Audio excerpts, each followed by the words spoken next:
Yeah, guys. The fridge at Fruitopia. White Sapotes. And dragon fruit. Yeah, we've run out of room, guys. We're eating these as fast as we can as the season comes to an end. Kim is busy making recipes, smoothies. We're chugging down the smoothies. The white Sapote smoothies. I'm leaving them out here at night because it's a lot colder out here than it is in the house. In the house I have the heating on, so the temperature is 21, 22. And out here it's like 5 at night and 16 during the day. So a lot colder than in the house, right? Except the refrigerator, but the fridge is small, guys. It's full of white Sapotes.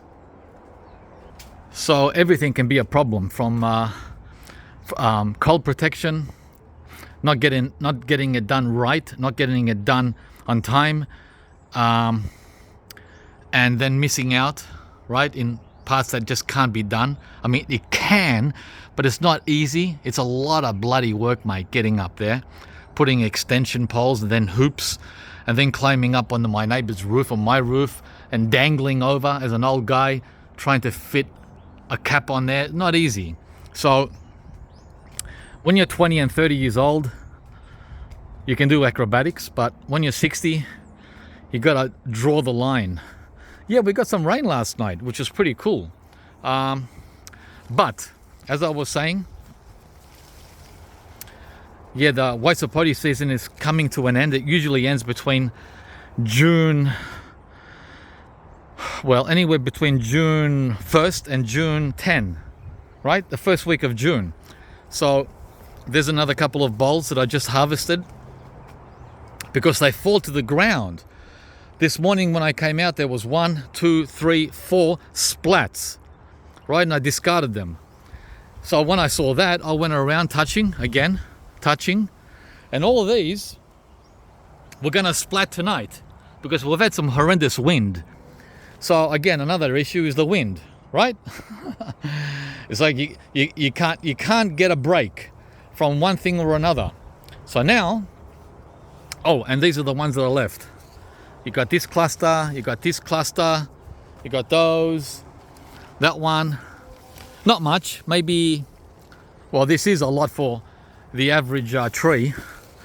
But remember, guys, these trees are 12 to 13 years old. So that's why there's a lot of fruit. Oh, that one's ready, I didn't see it. I should bring that off too. That's gonna splat overnight. That's hanging on a thread. All we need is a little shake from the wind and it's splat city. So more here, a few clusters here, a single one there. There's a lot, maybe 30? I don't know, 30, 40? And this is like the end, the end of the season, the final week. And we still have 40 to go, guys. So these have been coming since, let's see, the first ones came in March, but they were like a trickle, 1 and 2. And then in April, there was like 10 and 20. And in May, wow, 200. May was the big month. This is the Wilson. So this is just today's harvest. How many do we have here? 10 and 20, 30. Yeah, 30. And the one more I'm gonna pick up there that I just saw. There's probably more that I skipped or missed that are gonna splat overnight. So yeah. Oh man, and then I have the Vista over there, the little one, which I also picked a couple from. This one has got a very low amount, maybe 20, but they're whoppers. These are the biggest ones. Yeah, and these will be ready too over the next few days. There's a couple more down here. So not many on the Vista, but next, once we're done with the Wilson and Vista, this one starts getting ready to drop. This is the Vernon. And the Vernon is sporadic. It's what's the word? It doesn't keep to an exact schedule like the other ones. This one is anywhere between winter. Yeah, this one is a winter bearer, in between the regular season. So this one is anywhere between winter and summer. So anywhere between July, let's say, July to February. Yeah, so it's a filler. And these are much smaller, as you can see. They're the size of the Sioux Belle. So these are small to medium white Sapote. Small to medium. They're definitely nowhere near as big as these babies. Whoa. Yeah, so the Vernon will be next in about a month, right through to summer. It doesn't have as many as the Wilson. It might have, I don't know, 50. And 50 is a small amount. Maybe 60, I don't know. I haven't counted, guys. Maybe there's 100. I don't know, I'm just guessing by saying 50. There might be 100 Vernon. And not only that, it's getting busy flowering for summer. These are the winter ones, right?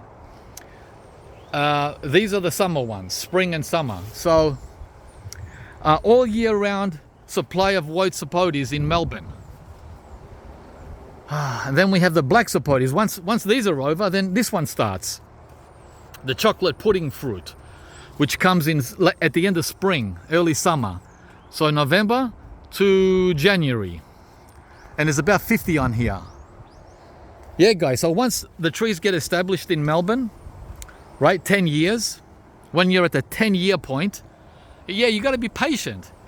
Once you're at the 10-year and over, then you've come to the same level as the subtropics, which they can achieve in only 3 to 5 years, right? They can achieve all this a lot quicker because they get heat in winter and we don't. All right.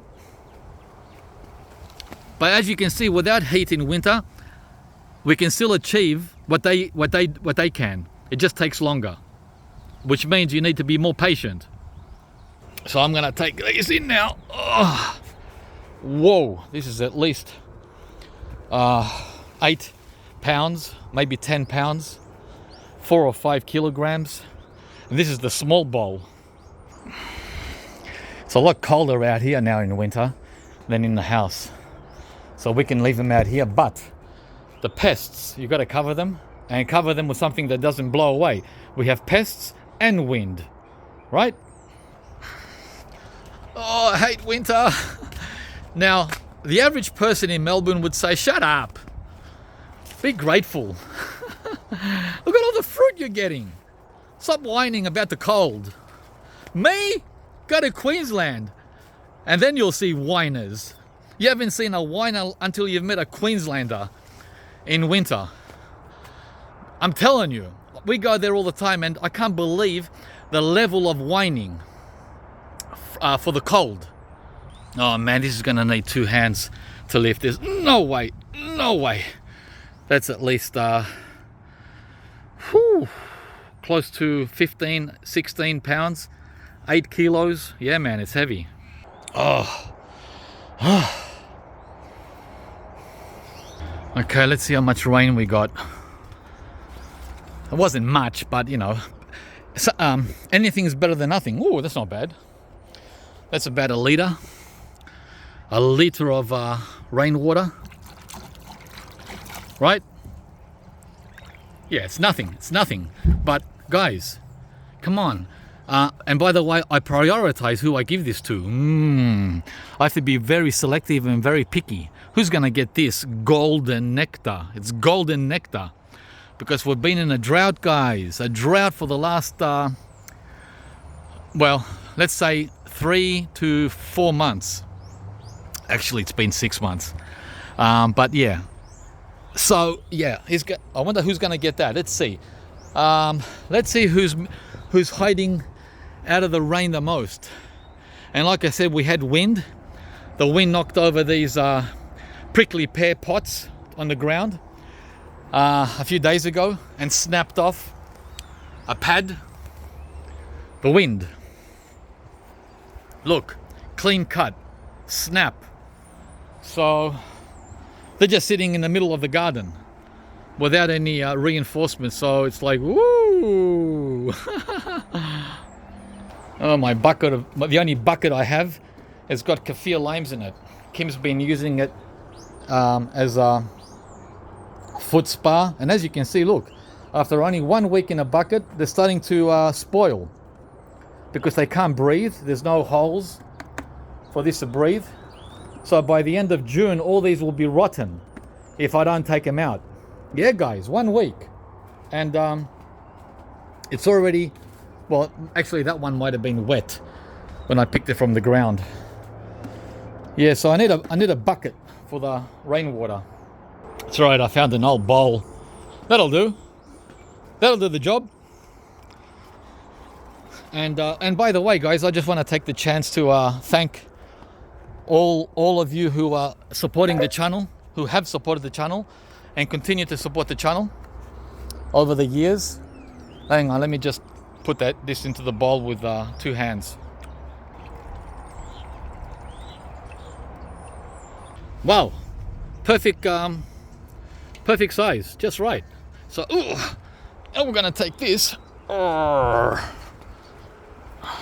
and give it to the tree that's right out of the way of the rain, because he's next. Hang on, let me put this down, it's heavy. Because he's all alone here.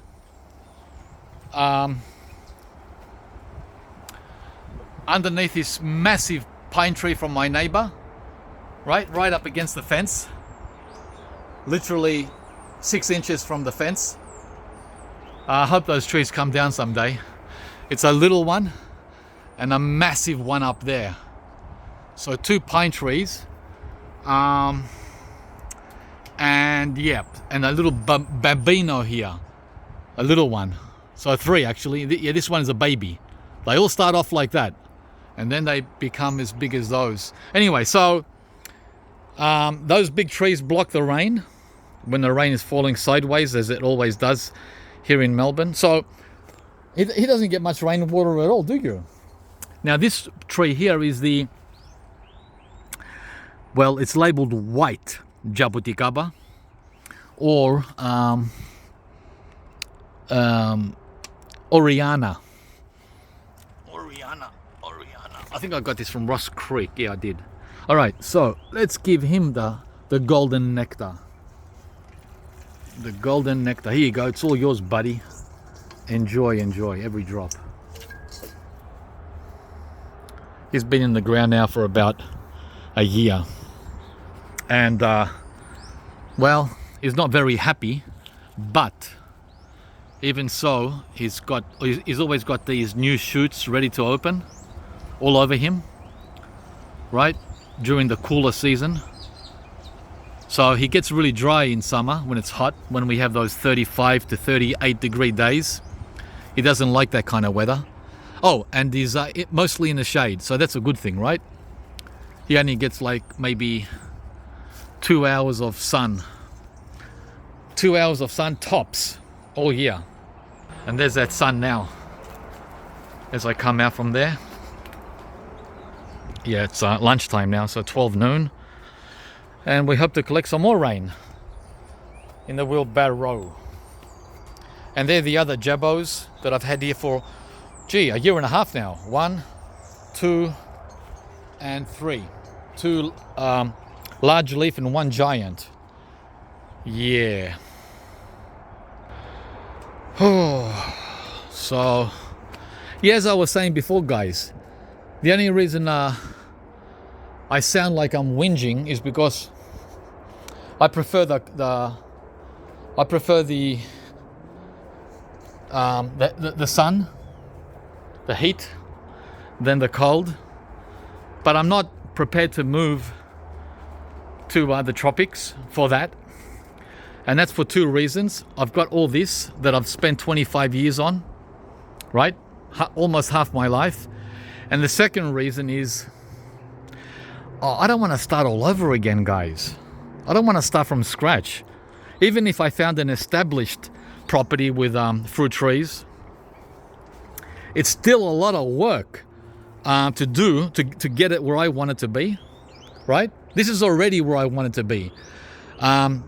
minus the tropicals that I'm growing. They take a long time, as you saw with the longan, lychee, mango, jackfruit. Those trees are taking a lot longer than they would have in the tropics. But we're getting there. We're still getting there, guys, slowly. So that's why I'm staying put here and traveling during the cooler months as a compromise. Looks like we're gonna get some rain, which is nice. Yeah, I gotta put a couple of more frost cloths up today. Probably do the mangoes. And I'm still testing these longans. Still testing, still tasting, seeing what's going on here. Right? Yeah. All right, guys. That's the video. I've got to chainsaw this fig sometime in winter. Bring it right down to the bottom there. So the longan here can get a lot more sun, and the longan back there. Yeah, so give me a like if you enjoyed the video. So interesting that the American pawpaw is still holding all its leaves, the grafted one, whereas the seedling has already dropped all its leaves. But this one's been in the ground 5 years, right? Not 5 weeks. So the roots haven't been established on the other one. All right, guys, subscribe to the channel if you haven't, and we'll see you from the next one. Oh, I'm so pleased with this, what do you call it? Grumichamma, which I put in the ground only, a couple of months ago. I replaced a seedling American pawpaw that died. And this one is doing so much better than the pawpaw. So much better than the pawpaw. Unreal. And it hasn't even had a taste of summer yet. This is new growth from autumn. This is autumn. Autumn, guys. So wait till summer comes around. Next summer, he's gonna blast off with growth. All right, over and out. And so will this guy, the black Sapote. Wow, what a champion. Champion trees. Bye, guys.